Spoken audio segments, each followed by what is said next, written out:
everybody, this is 지은 곽. 안녕하세요 여러분, 시원스쿨의 곽정입니다. 자, 오늘 첫 번째 시간으로 저하고 무엇을 해볼 거냐면 파트 7 부분에 대해서 부담감을 많이 가지시죠? 특히나 이중 3중이기 때문에 지문이 여러 개가 있고 그리고 이 3개나 또는 2개 지문에서 필요한 정보를 내가 빨리 빼내서 문제에 도입을 시키셔야 되거든요.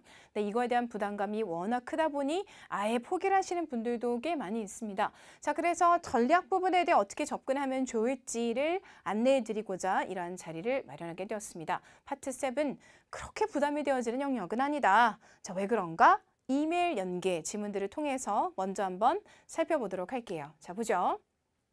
이메일은 복서 지문들 중에서 가장 많이 출제가 되어집니다.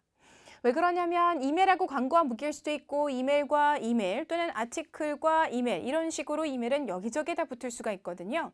아티클을 보고 거기에 대한 리스폰드를 쓰는 사람도 있고 이메일을 직원들 모두에게 뿌렸으면 그거를 보고 어떤 사람이 또 반응을 보일 수도 있고 그렇죠? 자, 이런 식으로 이메일 대 이메일, 이메일 광고, 아티클 대 이메일 아주 많이 연계가 되어집니다. 내용은 잠깐 말씀을 드리기도 했습니다만 회사 업무에 관련된 내용일 수도 있고요. 또는 요청하는 글일 수도 있겠죠.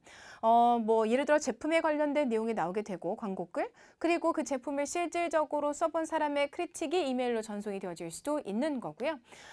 그래서 이메일을 여러분이 보시게 되어지면 각각의 지문들 간에는 어떠한 관계를 가지고 있는가 그 상관관계를 파악할 수 있도록 여러분이 염두를 하고 생각을 하시면서 읽어보셔야 됩니다. 아시겠죠? 그리고 이메일을 썼다라는 것은 개인이 요청할 내용들이 있거나 또는 불만사항이 있으니 이거를 해결해 주십사라고 해서 글을 쓰게 되어지는 경우가 굉장히 많이 있겠죠. 자, 그러니 변동사항. 이거는 이제 상사분이 직원분들에게 이러이러한 변동사항을 우리가 적용시키고자 한다, 의견을 다오라고 할 수도 있고 이렇게 하고자 하니 피드백을 다오, 뭐 기타 등등 또는 어떤 제품에 대해서 서비스에 대해서 불만이 있거나 요청사항이 있을 때 개인이 어떤 회사나 집단에게 또 이메일을 보낼 수도 있을 겁니다. 그렇죠? 네. 자, 그러니 이러한 부분들에 대해서 문제가 많이 출제되어질 수밖에 없습니다. 결국은 변동사항, 불만사항, 요청사항은 그 글의 요지로 직결이 되어지기 때문인 거죠. 자, 그래서 상관관계를 파악하도록 하시고요. 그리고 내가 이메일을 어떤 상황에 쓰는지도 한번 생각을 해보시면 됩니다. 상당히 논리적이고 우리 주변에서 늘 일어날 수밖에 없는 일이기 때문에 그렇습니다. 자, 요지 파악을 하는데 내가 빨리 초점을 가져야 되겠구나라고 생각을 해주셔야 됩니다. 저 되게 중요한 것은 수신자하고 발신자의 정보를 파악하는 게 정말 중요합니다. 누가 누구에게 이 글을 쓰는 건가? 그리고 고유명사로 뭐 곽정이다 아니면은 뭐 도널드다 이렇게 이름이 나오게 되는데 이 사람은 여기에서 어떠한 역할을 하는 사람인 거냐? 그리고 왜 이 사람이 이런 글을 쓰게 되는 건가? 이름에 대해서 혼동이 발생되지 않도록 해야 되겠죠. 문제에서 이름들이 막 명시가 되기 시작합니다. 오케이? 자, 그래서 수신자하고 발신자의 정보에 여러분이 집중을 해주셔야 되는 거고요. 질문에서 제시하는 핵심 어구들을 잘 잡아내 주실 수 있어야 됩니다. 자, 요것들을 기억하면서 우리 한번 적용을 해보도록 할게요. 자, 보죠. 1번부터 5번까지 5개의 문제로 구성이 되어 있습니다. 네. 자, 1, 2, 3번은 연계 지문이 아니고 하나의 내용, 하나의 지문을 보고 거기에서 정보를 찾아라 라고 여러분에게 구체적으로 요구를 하고 있죠. 그쵸? 네. 저렇게 문제 자체에 어디에 집중하십시오 라는 거를 준단 말이에요. 그리고 보기를 보시면 키 단어들이 등장하기 때문에 고유 명사들이 우리가 first letter에 내가 시네마 클라마틱으로 가야 되겠구나 라는 것을 알 수 있는 거죠. 자, 어디로 가야 되는지의 방향성을 제시해 주는 게 바로 문제와 보기들의 핵심 어구의 역할입니다. 오케이? 자, 그래서 여러분은 문제와 보기를 습관적으로 먼저 보는 훈련을 하셔야 됩니다. 자, 연계 지문이 어디에 위치했는지를 보면 항상 늘 그런 건 아니지만 후반부에 위치하는 경우가 꽤 많죠. 자, 그래서 이 문제 같은 경우도 4번과 5번의 연계 문제들이 위치해 있습니다. 1, 2, 3번을 통해서 각각의 지문을 보도록 유도를 하고 난 후에 그 다음에 종합적으로 2개, 3개를 같이 한번 보렴 해서 이제 4번과 5번의 연계 문제를 준 거거든요. 그래서 위치 한번 확인하시고요. 자, 우리가 지문들을 한번 쭉 살펴보도록 할게요. 첫 번째, 그리고 두 번째, 세 번째 이렇게 3개의 이메일이 주거니 받거니 했는데 어떠한 취지를 가지고 이메일을 쓰게 되었는지 한번 보도록 할게요. 일단 제일 먼저 Rita Hawthorne이라는 사람이 누구에게? 모든 스태프에게 글을 남기게 되었습니다. 그러면 이제 어떤 변동사항이 있거나, 그죠? 또는 지시사항이 있기 때문에 모든 스태프에게 이메일을 쓸 가능성이 높습니다. 뭐 공지사항이 될 수도 있을 것이고. 그래서 한 사람이 대다수의 사람들에게 이메일을 썼구나. 이 사람이 꼭 높은 위치에 있는 사람이겠구나 라는 걸 알 수가 있는 거고, 그리고 이메일을 쓴 날짜도 한번 봐주실 필요가 있어요. 그래서 5월 15일에 글을 남기게 됩니다. 주제는 Monthly Magazine이 주제다. 자, 이렇게 얘기를 하고 있고요. 모든 사람에게 Hi everyone으로 지금 글을 시작하고 있어요.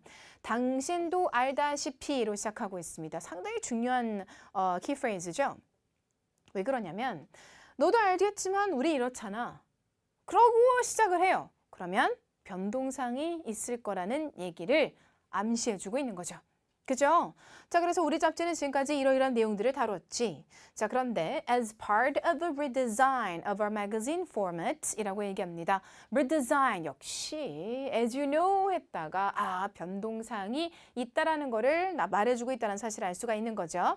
자, 그래서 아티클을 지금 포함을 시키려고 하고 있는데 누구에 관해서? 여기에는 이 스태프 멤버들에 관련된 아티클을 실어서 좀 넣었으면 한다라고 얘기를 한 겁니다. 그렇죠? 자, 그리고 아까 전에 여러분이 문제와 보기를 보셨다라고 한다면은 이제 이러한 부분들이 상당히 중요하겠다라는 것도 아마 판단을 하셨을 거예요. 그래서 문제를 통해서 얘가 어떤 역할을 하는지는 추후에 우리가 같이 한번 살펴보도록 할 거고요.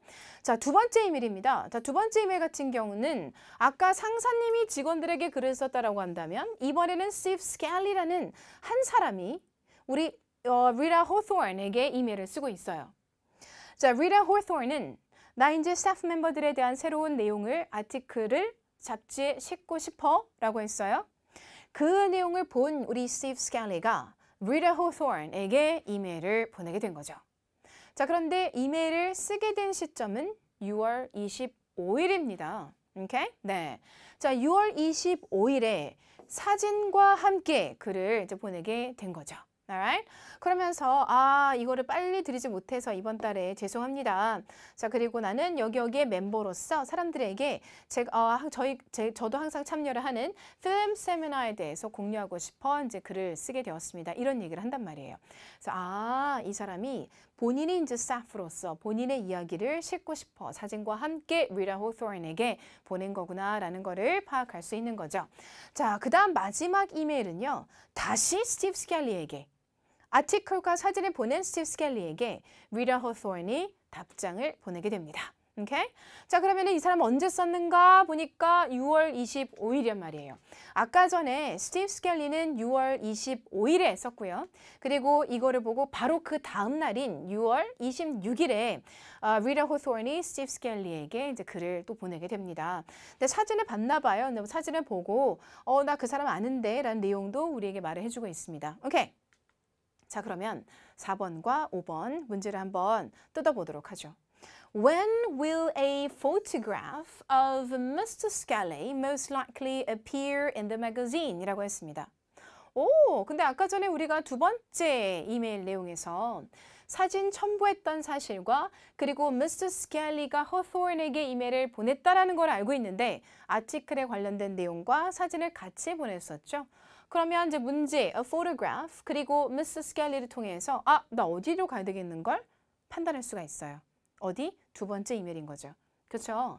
자, 그리고 언제 매거진에 나오게 될 것인가? 라고 하면서 6월, 7월, 8월, 9월을 주고 있는데 6월, 7월, 8월, 9월 내용은 first 이메일에서 데드라인을 명시하면서 달들이 쫙 언급이 됐었단 말이죠. 그러면 나 거기도 봐야 되겠는데? 라는 거를 판단할 수가 있는 겁니다. 자, 그러면 이 두 개의 정보를 내가 어디에서 찾아야 되는가는 우리가 어떻게 접근하시는지 여러분이 판단이 되셨을 거니 봐야죠. 그쪽으로 가는 겁니다.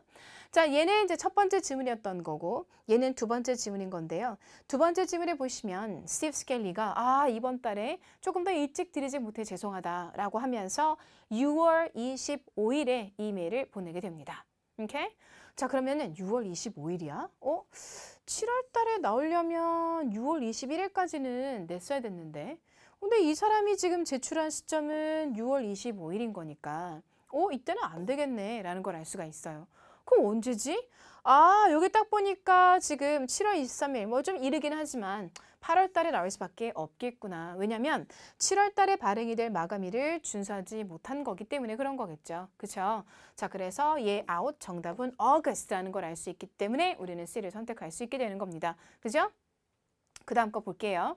What is true about Ms. Hawthorne? 이라고 얘기합니다. 이 사람에 관련된 거면 첫 번째 이메일과 그 다음에 세 번째 이메일이 되는 겁니다. 그쵸? 네. 그리고 두 번째 이메일에서 어떤 아티클에 대한 내용이 있었습니다. 이거는 우리가 4번 문제를 풀면서도 잠깐 보게 됐었는데요. 일단 보기를 봐요.